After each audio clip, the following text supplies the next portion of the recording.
Salut les amis et bienvenue sur ma chaîne. Bienvenue pour cette nouvelle vidéo qui va être consacrée aux achats sur le bon coin et surtout à comment éviter de se faire arnaquer. Acheter un téléphone sur le bon coin, ça peut être une vraie bonne affaire. Mais attention, la recrudescence des arnaques fait que ces bonnes affaires peuvent rapidement devenir de très mauvais cauchemars. Pour ma part, j'ai pas mal vendu et pas mal acheté sur le bon coin. Et durant toutes ces années, j'ai réussi à identifier quelques méthodes et quelques façons de faire des arnaqueurs. Et donc dans cette vidéo, je vais essayer de vous filer mes tuyaux pour éviter les mauvaises surprises. Alors parfois, je sais que certains vont se précipiter sur la première annonce venue de peur de laisser passer une bonne affaire. Mais attention, mieux vaut laisser passer une bonne affaire que de perdre une grosse somme d'argent. Tout d'abord, avant de sauter sur le bon coin ou autre site de petites annonces, vérifiez que dans le commerce, le produit que vous recherchez n'est pas déjà à un tarif intéressant. Car en effet, certains vendeurs du bon coin pratiquent des prix supérieurs à ceux du marché. Mais donc, si vous ne trouvez pas de prix abordable pour votre besace, alors oui, vous pouvez vous tourner vers le bon coin ou autre site de petites annonces. Alors, premièrement, méfiez-vous des offres trop alléchantes. 4,5 fois sur 5, il y a anguille sous roche. Surtout si l'annonce est là déjà depuis quelques heures. Car généralement, les vraies bonnes offres disparaissent au bout de quelques minutes. Au niveau de l'annonce, il y a quelques petits détails qui peuvent vous mettre la puce à l'oreille. Le champ lexical utilisé, l'orthographe, la grammaire, la description du produit. Je ne suis pas un grammar nazi, mais ça compte. Ensuite, il y a ceux qui donnent beaucoup trop de détails. Beaucoup trop de détails pour expliquer la raison de leur vente. Tellement de détails qu'on a l'impression qu'ils essaient de se donner un alibi. Parmi les raisons les plus communes à ces ventes, il y a les cadeaux. Beaucoup vont vous dire « je revends mon téléphone parce que c'est un cadeau et que finalement ça ne me plaît pas ». Alors faites très attention aux cadeaux revendus. Alors le premier problème avec les cadeaux revendus, c'est que souvent c'est une raison pour ne pas fournir de facture. Car évidemment, lorsqu'on vous offre quelque chose, vous n'allez pas demander une facture. Et la seule parole que vous avez, c'est celle du revendeur que vous ne connaissez pas. Alors la deuxième chose qui me pose problème lorsqu'on évoque la raison du cadeau qui ne plaît pas, c'est que quand même ces produits sont très chers, que généralement, si on offre un produit d'une telle valeur, on sait si ça va plaire ou non. Si je côtoie quelqu'un qui me jure que par Apple, je ne vais pas m'amuser à lui offrir un appareil Android et vice versa. Au niveau des photos, préférez toujours les annonces avec des photos du produit effectivement vendu. Car souvent, on se retrouve avec des photos prises sur Internet, des captures d'écran ou alors rien. Par exemple, moi, je me suis déjà déplacé pour acheter un produit déclaré comme étant en excellent état et au final, il était en état vraiment occasion. Donc du coup, je m'étais déplacé pour rien. Et donc, pour éviter ça, s'il n'y a pas de photos, demandez des photos du produit, surtout s'il est d'occasion. Alors méfiez-vous aussi de tous ceux qui vont vous demander des paiements à distance alors qu'ils habitent juste à côté de chez vous. Pourquoi pas vous rencontrer?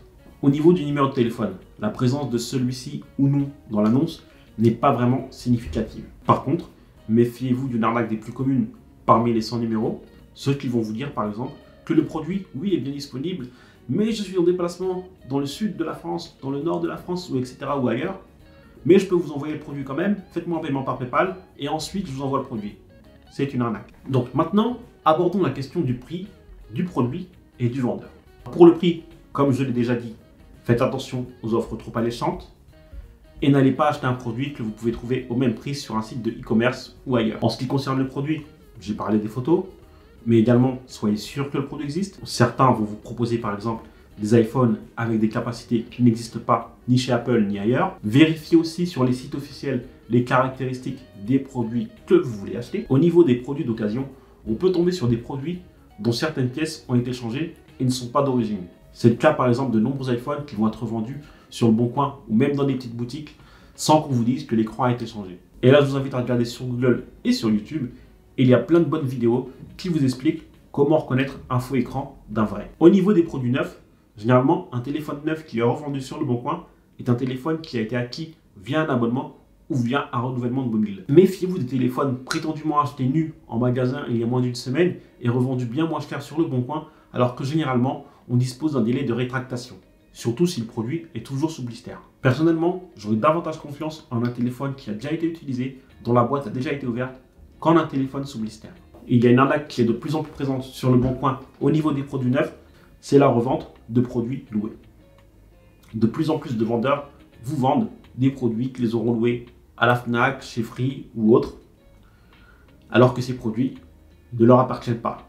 En effet, ils sont liés par un contrat de location et le produit reste la propriété du magasin. Et dès lors, lorsque le vendeur va arrêter de payer ses mensualités de location, vous allez vous retrouver avec un produit bloqué et blacklisté. Maintenant, passons au profil du vendeur. Là aussi, quelques indices peuvent vous mettre la puce à l'oreille sur la fiabilité ou non du vendeur. Regardez tout simplement le profil du vendeur. Regardez s'il y a d'autres annonces en ligne. Vérifiez qu'il ne se contredit pas. Si par exemple, il vend un iPhone 10 en disant qu'il préfère Samsung, mais que de l'autre côté, il y a une autre annonce où il vend Samsung et il dit qu'il préfère les iPhones, c'est bizarre. Regardez aussi si ces autres annonces sont sur la même ville. Par exemple, on va se retrouver avec un vendeur qui a une annonce à Marseille, une annonce à Paris, une annonce à Saint-Denis. Là aussi, c'est un peu étrange. Regardez également la date d'inscription du vendeur. Sur les annonces suspectes, généralement, le vendeur vient tout juste de s'inscrire. Un vendeur qui vient à peine de s'inscrire est peut-être un vendeur qui s'inscrit successivement après chaque arnaque. Ici, par exemple, vous avez la même personne qui vend 3 iPhones différents pour 3 raisons différentes. Alors tout d'abord, c'est parce que son employeur lui a offert l'iPhone 10S Max. Ensuite, c'est parce qu'elle a eu un Samsung S10. Et ensuite, c'est juste parce qu'elle a acheté un iPhone 10S Max encore. Alors là, on est clairement dans le cas d'une annonce suspecte, publiée dans 3 arrondissements différents et avec un nouvel inscrit. Le numéro de téléphone, lorsque celui-ci est affiché ou lorsque le vendeur vous le communique, est là aussi un très bon indicateur. En effet, beaucoup d'arnaqueurs vont utiliser des puces jetables d'opérateurs comme Lyca Mobile, Sima ou autres. Méfiez-vous de ces numéros-là. Pour cela, je vous invite à voir par exemple sur le site de l'Arcep, à rentrer le numéro de téléphone et il vous dira à quel opérateur appartient le numéro de téléphone mobile. Et c'est encore plus vrai lorsque le vendeur vous dit avoir acheté son téléphone en renouvellement chez Orange ou Bouygues et qu'en fait son numéro est chez Lyca Mobile. Après avoir pris toutes ces précautions et si l'annonce vous a semblé conforme, il est temps de fixer un rendez-vous. Là aussi, la prudence est de mise. Question de sécurité. On a déjà entendu pas mal de faits divers où des acheteurs se sont retrouvés agressés et délestés de leur argent. Donc là aussi, faites attention. Préférez un café, un lieu public. Si le vendeur vous propose un lieu de rendez-vous, prenez soin par exemple de vérifier que vous n'allez pas vous retrouver dans une ruelle toute sombre au bout du monde. Vous faire accompagner peut être une bonne idée.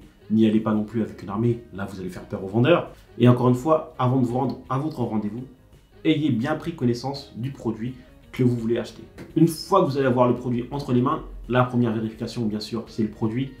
Attention aux contrefaçons. Et oui, certains vendeurs ne vont pas hésiter à vous présenter des produits contrefaits, mais vraiment contrefaits de chez contrefaits. Par exemple un iPhone sous Android. Et même si le produit est un original, n'hésitez pas à vérifier les paramètres, à vérifier l'IMEI, à vérifier le numéro de série, à regarder l'état de la garantie. Pour les iPhones, n'hésitez pas à vérifier l'état de la garantie directement sur les sites d'Apple. C'est aussi indiqué depuis la dernière mise à jour dans les paramètres du téléphone. N'hésitez pas à vous connecter à Internet, n'hésitez pas à activer le téléphone pour vérifier, par exemple, toujours sur les iPhones, qu'il n'est pas bloqué iCloud, ou alors sur les Samsung et sur les Google, qu'il n'est pas bloqué avec le verrou de l'adresse mail. Donc là aussi, n'hésitez pas vraiment à allumer le téléphone.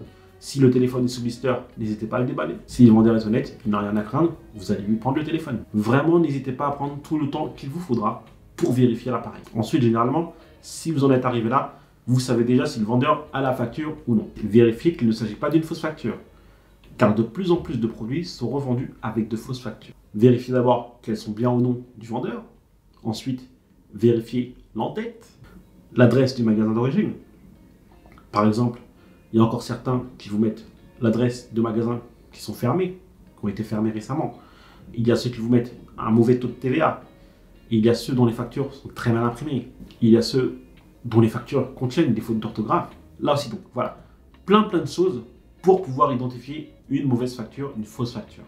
Il y a aussi ceux qui vont vous présenter des bons de livraison ou autres qui ne sont pas des factures et qui sont peut-être en fait des téléphones loués et donc ils n'ont pas de facture pour ces téléphones. Je suis déjà tombé sur un vendeur qui a essayé de me vendre un téléphone alors qu'il était loué. Je lui ai dit, je ne l'achète pas sans facture. Il est revenu le lendemain me présenter un bon de location en pensant que ça allait passer. Et dernièrement, justement, Free a blacklisté pas mal de téléphones en location qui n'ont jamais été rendus. Et beaucoup de personnes qui avaient acheté ces téléphones sur le bon coin se sont retrouvées lésées. C'est un danger qui existe lorsqu'on vous revend des téléphones avec des factures d'opérateurs mobiles, car là aussi, si le vendeur arrête de payer son abonnement, le téléphone qu'il vous a revendu pourra être blacklisté par l'opérateur. Donc là aussi, méfiance et gardez les coordonnées du vendeur. Pour finir, n'oubliez pas de toujours rester courtois et poli avec le vendeur. Ça pourra toujours servir, surtout si vous souhaitez négocier le prix. Et en parlant de négociation, n'abusez pas trop. Ne demandez pas qu'on vous baisse le prix à 200 € quand le prix de départ est à 400 € par exemple. Voilà, c'en est fini pour cette vidéo. J'espère qu'elle sera utile au plus grand nombre. Si vous aussi, vous avez connaissance d'arnaque que je n'ai pas évoqué, n'hésitez pas à le laisser en commentaire. Prochainement, j'en ferai une aussi pour les vendeurs, car là aussi, il faut faire attention lorsqu'on vend un produit. Pour être tenu au courant, n'hésitez pas à vous abonner à ma chaîne. Mais surtout, prenez soin de vous, de vos proches. Et moi, je vous dis hasta luego.